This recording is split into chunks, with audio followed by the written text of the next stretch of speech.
அனைவருக்கும் மகேஸ்வரியின் அன்பு வணக்கங்கள். கடையில் போய் ஒரு பொருள் வாங்குறோம் அப்படின்னாலே அதோடைய குவாலிட்டி, பிரைஸ், எக்ஸ்பைரி அப்படின்னு 1000 கேள்வி கேட்குறோம். ஆனால் 5 வருஷம் நம்மள ஆட்சி செய்ய போற ஒரு தலைவரை தேர்ந்தெடுக்கிறதுல ரொம்ப அலட்சியம் காட்டிட்டு இருக்கோம். நம்மள பல பேர் என்னோட ஒரு ஓட்டு தான் இங்க எல்லாத்தையும் மாத்திட போதா அப்படின்னு கேள்வி கேட்டுட்டு இருக்கோம். ஒவ்வொரு துளியும் சேர்ந்துதான் இங்க ஒரு கடலை உருவாக்குது அப்படிங்கறதையே மறந்துடுறோம். ஒரு நாட்டுல எவ்வளவு வளங்கள் இருந்தாலுமே அதை சரியா வழிநடத்துறதுக்கு ஒரு ஆற்றல் வேணும். அந்த ஆற்றல் தான் ஒரு நல்ல தலைமை. ஸோ அந்த தலைமையை தேர்ந்தெடுக்கிற மிகப்பெரிய பொறுப்பு ஒவ்வொரு இந்திய குடிமகனான நமக்கு இருக்கு.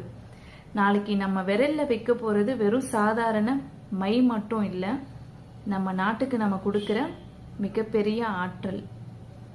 சிந்திப்போம், நல்ல தலைமையை தேர்ந்தெடுப்போம். நன்றி.